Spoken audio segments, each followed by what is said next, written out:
Alrighty, folks. Well, sometimes you want to just go from one extreme to another.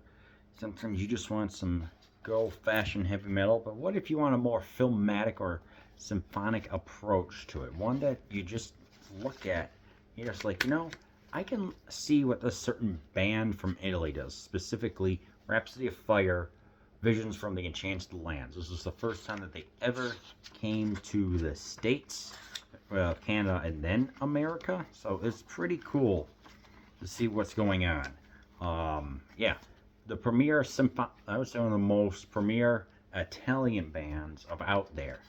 Period. Well, heavy metal bands at least. What is contained in here, you wonder?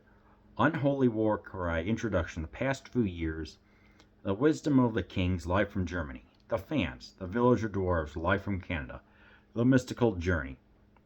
Arian's mystical rhymes, live from Canada, and drum solo, same place. Canadian cousins. Dawn of Victory, Lamento Erosio, and Emerald Sword. Czech Republic, Masters of Rock.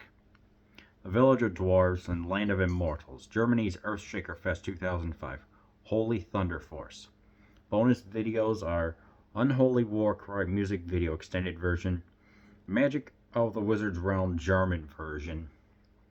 Yeah, and unreleased bonus tracks Age of the Red Moon and Power of Thy Sword.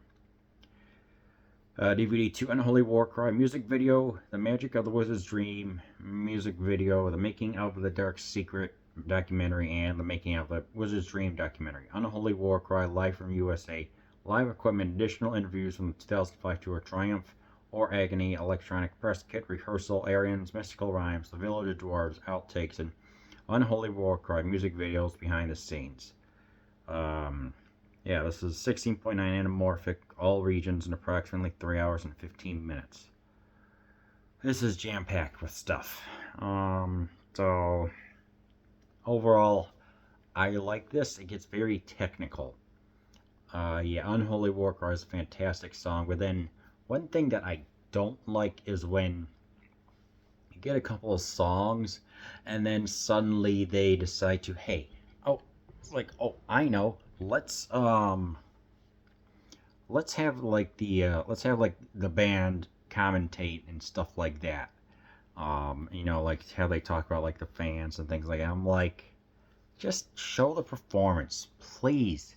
Just stop having the segments. It's like, have that in the bonus features or have that as an option to where the segues can be included. I dislike how they do that. The past few years, like how the band was coming from there, the fans, they are some dedicated fans. It's like they're wearing like Manowar, Blind Guardian t-shirts, power metal stuff, which is always cool to see.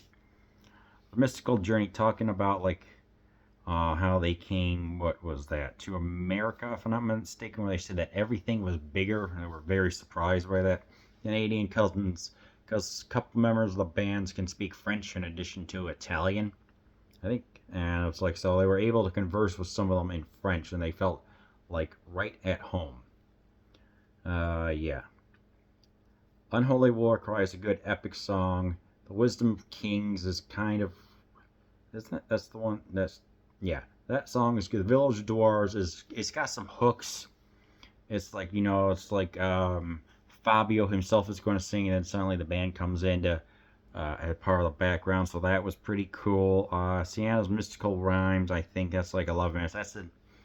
That's an absolute shred fest. It's a true definition of epic right there. It's like we'll get the pyro, the fog machines and some shredding and some great vocals right there. Drum solo was alright. Dawn of Victory, I think, was a good song. Emerald Sword, that's a darn good. So I will search for the Emerald Sword. Gotta love that Italian way. The Village of Dwarves, it's kind of like it's a beer drinking song that would have been done in the Lord of the Rings movie. Land of Immortal is a good one. Holy Thunder Force is it's got all the group vocals going on in addition to the bombasticity. Unholy Warcry music video extended version that contains, yes, Christopher Lee himself. who is dressed as a wizard, either a wizard or demon king. And it was really, really gosh darn cool to see like him actually explain more of the narrative that's going on as part of a whole ROF's concept. What was that, Tales from the Enchanted Lands or something like that? Magic of the Wizard's Dream. It's like they got the whole full orchestra playing, and that's what was that, a 35 piece. They're all singing German. I think that even Christopher Lee is in there again, where he's singing German, which is really cool. The Magic of the Wizard's Dream. That's a nice one. Making up we get some behind the scenes stuff of like what it takes to make some of these music videos, including like it's like get Joey DeMayo from Manowar, yes, Magic Circle music, where they bring in a whole cavalry to get everything done, with like a computer, the computer, the orchestra, and just like just editing and everything like that, saying, hey, this is what we do. It's like, okay, let's show on the computer screen, let's have some preloaded options of like grand piano and stuff like that. There's the making of the music videos. That means like having the green screen, the lights looking the right way, things like that. The band, of course, was doing that. Live equipment. It was interesting to see each member talk about like how they're like the guitar. One of the guitarists got his influence from Frank Gambale. The keyboardist has 6 different computer screens or something like that. We get to see a little bit of the drummer. By the way, the keyboardist is the only original member left ever since Fabio and Luca Torelli left amicably, if I'm not mistaken. Triumph of Agony, we get to, like some behind the scenes of what it takes to make that. Rehearsal, Village of Dwarves outtakes. I mean, it goes on and on. It's a trip. Unholy War Cry is really good. We get to see the behind the scenes. But 3 hours and 15 minutes. You gotta have the patience for it. I will admit I did get slightly bored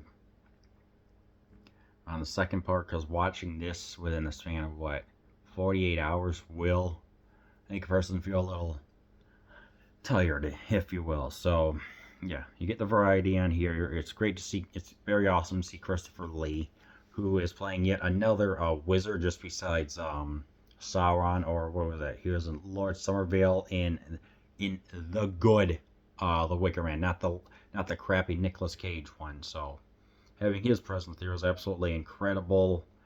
Yeah, just keep in mind that when they're like performing all the songs, they're going to cut away in segues, and I kind of wish that was just an option, just to have that removed. So ultimately, it's like for $20 you get an F ton of content, and I highly recommend that you watch Visions from the Enchanted Land by Rhapsody of Fire.